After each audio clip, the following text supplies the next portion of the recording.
فأنا ناصح لإخواني بالصدع بالحق تبيض وجوههم. السكوت في مسألة الحزبية يضرها، فاصدع بما تؤمر وأعرض عن المشركين. سلامي على دماج ورجالها والشيخ يحيى ودار العلم يا سعد بانيها. Qala Fadilatul Syekh Abdullah Al-Bassam rahimahullahu taala, ma yustafadu minal hadis. Apa faedah yang diambil dari hadis 399 ini? Dari Taisirul Alam ini. Yang pertama, fadlur ribati fi sabilillah. Keutamaan berjaga-jaga di perbatasan, di sempadan kaum muslimin. Niatnya fi sabilillah. Bukan karena keduniaan, tapi untuk menolong agama Allah, melindungi kaum muslimin dan seterusnya. Lima fihi minal mukhatarati bin nafas. Kenapa dia utama dan sangat utama? Karena di dalamnya ada taruhan jiwa. Boleh jadi akan mati, terbunuh, atau risiko tertembak, atau terkena panah, atau dan seterusnya. Thayyib, bisiyanatil islami wal muslimin, dengan cara yaitu memelihara, melindungi Islam dan kaum muslimin. Dan syarahnya telah dilewati. Lidha, maka dari itu fa inna sawaba yaumin wahidin khairun minad dunya wa ma fiha. Maka sesungguhnya pahala satu hari saja, satu hari di dalam riba atau fisabilillah tadi lebih baik daripada dunia dan apa saja yang ada di dalamnya. Baik itu ribat yang sifatnya hissi, betul-betul memang pergi ke perbatasan muslimin untuk menjaga, mungkin di tengah hutan atau mungkin di tengah jalan, atau mungkin di tengah lautan atau di pulau yang terpencil, atau yang sifatnya maknawi yang tidak betul-betul nampak di sempadan, tetapi dia menjaga perbatasan. Apalagi zaman sekarang ya, perang cyber sangat berbahaya. Menjaga jangan sampai orang-orang kafir, orang-orang mata-mata kafir itu menyusup, menimbulkan kekacauan dan sebagainya. Ini semua bagian dari riba toh. Dan sebagian ulama mengatakan termasuk juga yang sifatnya maknawi adalah selalu menjaga dan mengawasi. Kalau ada pemikiran-pemikiran yang merusak, pemikiran dari orang kafir untuk melemahkan iman kaum muslimin, atau pemikiran mubtadi'ah untuk merusak sunnah Nabi, maka orang ini juga dikatakan orang-orang yang menjaga saghr, dipanggil fi saghrin azim, di perbatasan, di lubang-lubang, apa istilahnya, lorong-lorong yang besar. Karena boleh jadi orang kafir atau munafikun masuk lewat lorong ini, menimbulkan kerancuan, merubah wajah Islam tanpa disadari oleh kaum muslimin. Maka ini juga bagian dari riba toh. Menjaga dan mengawasi, seperti yang diisyaratkan oleh, yang disebutkan oleh Fadilatul Syekh Mufti Saudiyah Selatan, yaitu Ahmad bin Yahya An-Najmi rahimahullahu ta'ala. Kalau tak salah dalam kitab beliau Al-Fatawal Jaliyah, ada para pemuda yang kesibukan mereka adalah memeriksa buku-buku, memeriksa rekaman-rekaman. Kalau ada pemikiran yang menyimpang, maka mereka memperbaikinya, mereka memperingatkan umat darinya. Maka ini bukan fitnah, tapi ini adalah kemuliaan demi menjaga kemurnian muslimin. Baik. Tentunya dengan ilmu, bukan dengan semata-mata apa istilahnya itu, semangat, dengan semata-mata emosional, bukan, tapi dengan ilmu, dengan ketenangan, dengan pemikiran, dengan kebijakan, tidak berlebihan tapi juga tidak lembek. Baik. Dan seterusnya. Yang kedua, haqaratud dunya bin nisbati lil akhirah.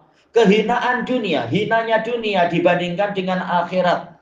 Sampai-sampai pahala yang sangat kecil saja di surga itu lebih mulia, lebih baik, lebih mahal daripada dunia seisinya. Li'anna maudhi as-sauti minal jannah, karena tempat meletakkan cambuk di surga itu khairun minad dunya wa ma fiha, lebih baik daripada dunia dan apa saja yang ada di dalamnya. Walau lam yakun bainahuma illa anna hadhihi faniyah, kalaupun tidak ada perbezaan antara surga dengan dunia, kecuali adalah bahwasanya dunia itu akan segera lenyap, akan segera rusak. Misalkan harganya sama, nilainya sama, tetapi dunia walaupun nilainya sangat tinggi, tapi dia akan segera rusak.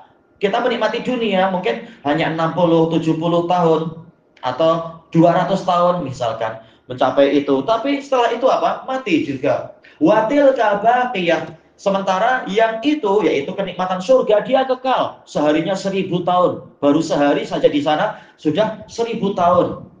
Nilainya sangat jauh dibandingkan dengan dunia yang hanya 200 tahun misalkan untuk tiap orang.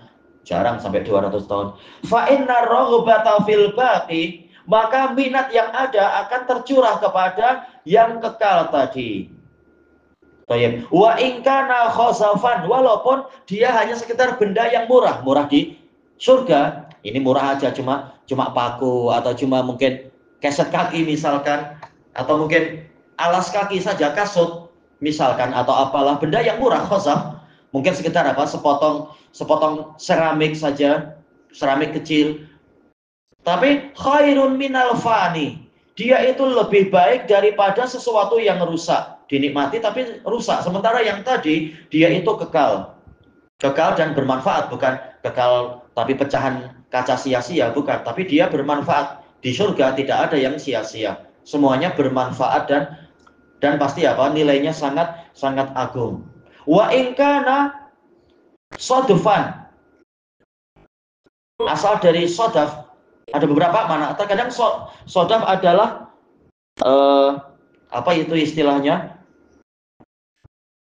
hewan yang ada rumahnya di lautan dipanggil apa ya, kerang. Kerang dipanggil sodaf. Cuma tak tahu apakah beliau maksudkan ini sodaf adalah kerang, entah. Terkadang sodafan artinya adalah tiba-tiba, yaitu perjumpaan yang tidak disengaja. Tak tahu apa yang beliau inginkan di sini. Sodaf adalah kerang kalau dia berupa benda.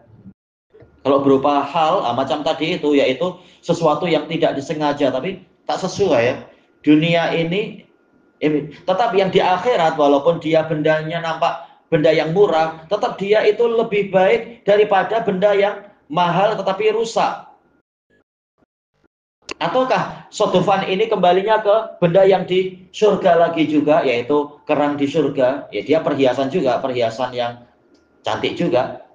Tapi dia walaupun hanya perhiasan yang kecil, sederhana, tetapi dia kekal. Itu tuh lebih baik daripada yang akan segera rusak di dunia ini. Setelah 200 tahun rusak dan hilang. Tak tahu apa yang beliau inginkan dengan sodaf di sini. Kita lihat, kaifa wal fani huwal khosaf. Bagaimana sementara justru yang rusak itu hanyalah khosaf, yaitu sekedar pecahan benda yang murah. Sudahlah dia murah, dia juga akan segera rusak. Wal baqi huwa sodaf. Sementara yang kekal adalah sodaf, yaitu mungkin jenis kerang yang cantik mungkin misalkan. Coba nanti Anda tengok lagi, ada makna yang lain lagi tidak? Yang dohirnya beliau inginkan. Yang ketiga, fadlul jihad fi sabilillah. Hadis ini berbicara tentang keutamaan jihad di jalan Allah. Wa izamu sawabih, dan agungnya pahala dia. Li'anna sawabar rauhatal wahidah, bukan sehari, bahkan sekedar pahala keberangkatan di waktu petang, tak sampai sehari, cuma waktu petang baru keluar dia. Awil ghadwah, atau sekedar di waktu pagi saja, bukan sehari semalam. Ternyata khairun minad dunya wa ma fiha, lebih baik daripada dunia dan apa saja yang ada di dalamnya. Padahal cuma mungkin shiftnya kerja beberapa jam, misalkan pagi aja atau petang saja. Ternyata nilainya lebih hebat dari dunia seisinya. Pahala dan gaji yang didapatkan di surga nanti lebih baik daripada dunia seisinya. Bagaimana yang berjihad 24 jam? Bagaimana yang berhari-hari, berbulan-bulan, baru pulang setelah sekian bulan baru pulang, terutama di masa lampau ya. Perang boleh jadi berbulan-bulan. Bayangkan sahabat Tariq itu yang sampai ke Andalusia, dari Irak ke Andalusia, perjalanan berapa bulan itu, dan seterusnya. Padahal yang dari Andalusia ke Madinah itu perlu perjalanan 6 bulan. Bolak-balik kembali ke keluarga setahun. Kalau niatnya lillahi ta'ala, semua itu jihad. Jihad 1 tahun, yang nilainya adalah 1 tahun itu berapa hari kah? 354 hari kalau tahunnya tahun Qamariyah. Maka bagaimana pahalanya itu? 1 hari saja hebat. Sekedar waktu pagi atau waktu petang saja lebih hebat daripada dunia seisinya. Apalagi lebih banyak lagi. Yang keempat, Ini masdar atau fi'il madhi ya, atau rutiba fi'il madhi mughayyar. Tapi rata-rata yang atas semuanya adalah polanya adalah pola masdar, pola yaitu isim. Kalau kita buat isim misalkan rotbu. Rotbu hadas sawabil azimi alal jihad.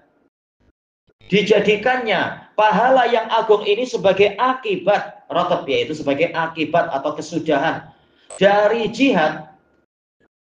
Lima fihi minal mukhatarati bin nafas.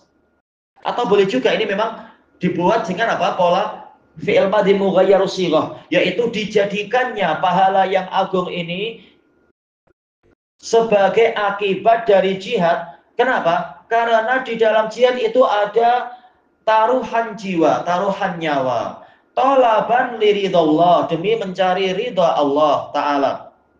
Walima yatarattabu alaihi min i'la'i kalimatillah, dan juga karena hasilnya juga adalah ditinggikannya kalimat Allah. Sehingga dulunya kampung yang kafir itu, yang penuh dengan kesyirikan, kekufuran, kemaksiatan, kesia-siaan, akhirnya setiap 5 waktu ada dikumandangkan kalimat tauhid, ada tasbih, apalagi ada takbir dan semacamnya istilahnya. Ada ajakan-ajakan kepada kebaikan. Ada tasbihnya tidak? Kalau tasbih tidak ada ya dalam adzan ya.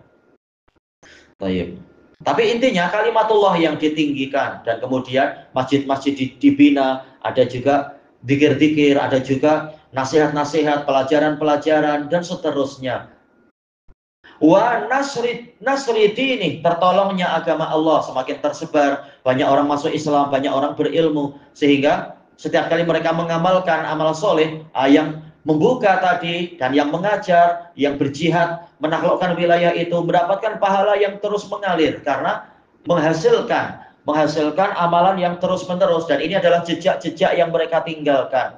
Maka nilainya memang tak terkata tentunya sampai hari kiamat. Tayyib. Wa nasri syariatih, disebarkannya syariat Allah. Lihidayatil bashar, untuk membimbing umat manusia setelah mungkin mereka berpuluh-puluh tahun atau kampung itu beratus-ratus tahun di bawah dominasi setan, ditipu oleh setan, kemudian diselamatkan dengan jihad tadi, sehingga mereka kembali ke fitrah mereka sebagai hamba ar-Rahman.